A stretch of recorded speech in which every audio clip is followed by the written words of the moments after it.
Hi everyone, Avery here again. If you're new to my channel, I'm an adoptive parent who has adopted in the past and is awaiting adoption of 2 children from India. I've been using this time to do a ton of learning and research and self-healing and discovery. And through that journey, I decided that I might as well share with others. And so thank you for being here, and I hope you find some value in my content. Now today's video is a little bit more personal. It's my personal journey through infertility and moving towards adoption. That path looks different for everyone. Everyone comes to adoption from a different place. And so I am here today to talk about my perspective and my personal story from point A to point B. Now, of course, it's never that linear, and it's a roller coaster, right? As is life, as it should be. There should be depths and peaks and learning and growth. And so with that in mind, I am here. I want to start by saying that I won't be sharing this part of my story with my children until they're old enough to actually ask about fertility. I do not believe in keeping secrets from my children, but I want them to be able to 100% attach to me as their parent and know that they were my first choice 100%, not my second. And I know this as an adult because all of this was a journey towards them. But as children developmentally, they will not be able to understand this, and anything that they can take as an assault on their little human, they may. And so we want to avoid that at all costs and just wait until it's developmentally appropriate to have certain conversations. So my personal story. Through my infertility journey, I did seek out a number of different processes in order to attempt to get pregnant. This included medicated cycles. It also included 4 IUIs, and that includes needles. And then I did do 1 cycle of an IVF, an in vitro fertilization. That also included a lot of needles. Not for the squeamish and not for the faint of heart.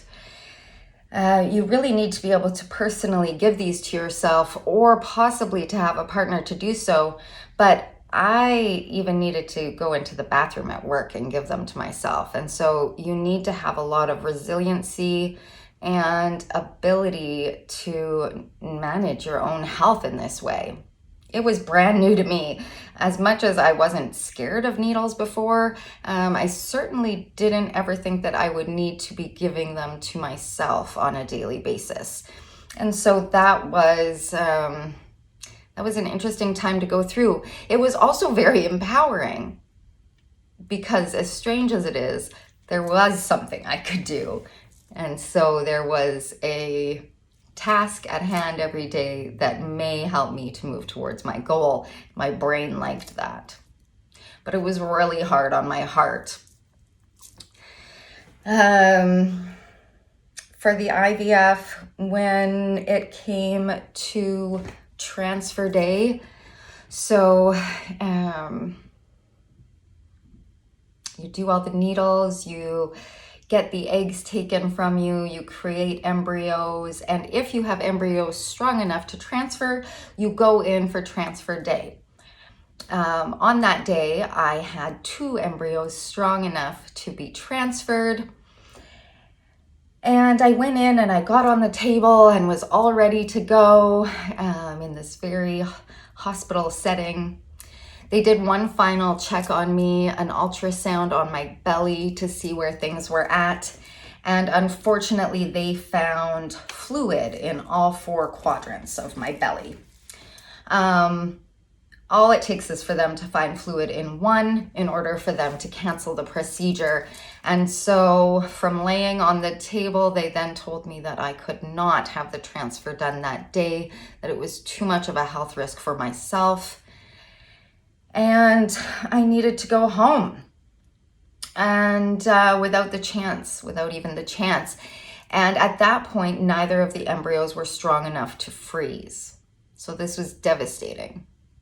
They were giving them 24 hours to become viable enough. And so the next morning, I did receive a phone call from the fertility clinic that one of the embryos had gotten strong enough to freeze and that it would await. It would await the moment that my body was ready for the transfer, to try a transfer again.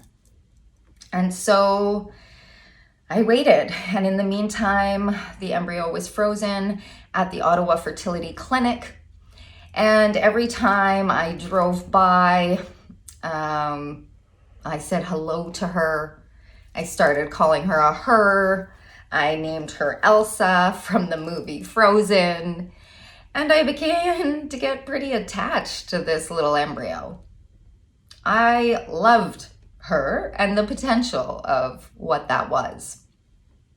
It took me between 4 and 6 months, I believe, before I felt strong enough and my body was ready to try the transfer again.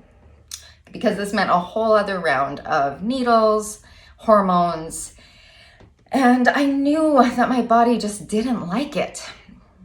So when the time came, I was all good, did the needles, transfer day came, and when I woke up that morning, there was a phone call from the clinic. The air went out of the room. Because I knew that you do not want to get a phone call from the clinic on the day of your transfer. That can only mean bad news. And so I phoned them back knowing already what they were going to say, but when they said the words, my whole little heart just crumbled. I was so devastated that Elsa did not survive the thaw process. And so I needed to take a step back. That was a lot. And so I took a step back. I kept thinking I was going to do another process. My body kept getting sick, not really wanting that. And then I decided I would take the summer off. I would have a summer of Avery. I would take the summer off of infertility, not think about that at all, and just park it. Find things that brought me joy and do those things.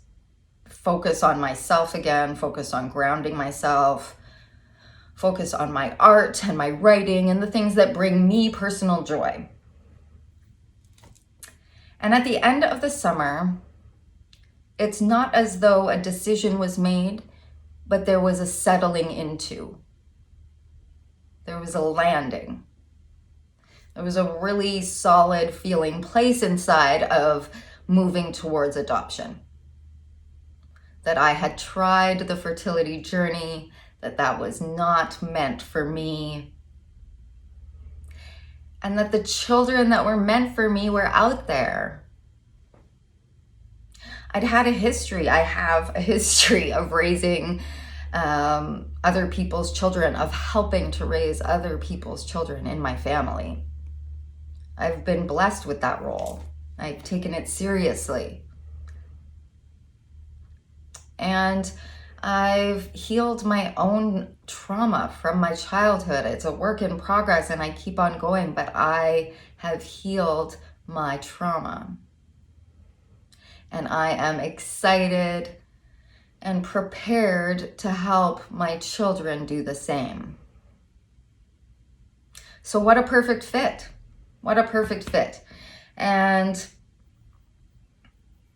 really, after infertility, choosing adoption felt so empowering.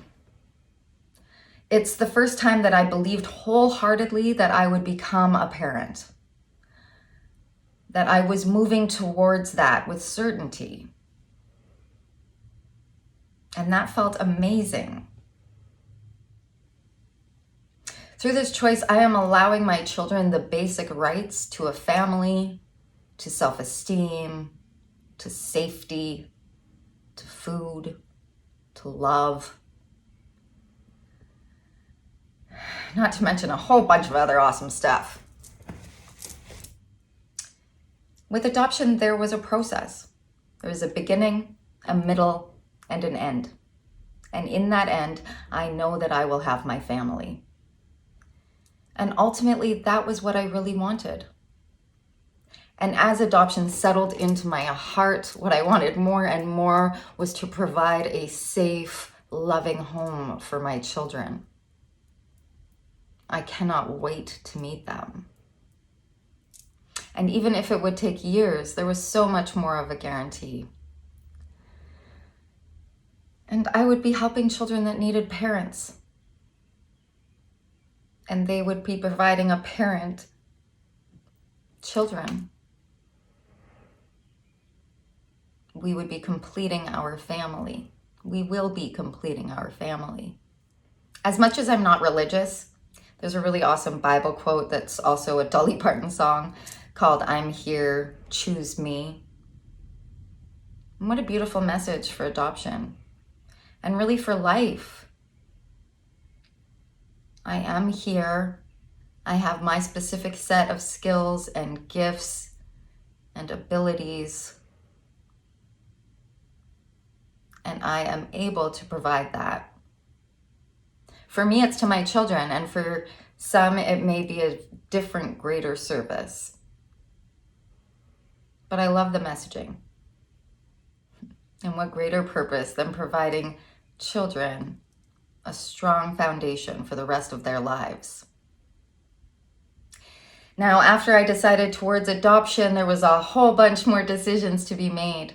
For starters, I needed to decide if I would go locally, if I would look at a private adoption through Children's Aid Society, or internationally. Now, I wound up choosing internationally through India, and in a future video, I will talk about how I came to that choice and that path. I will also outline some other alternatives because you need to choose the path that's right for you.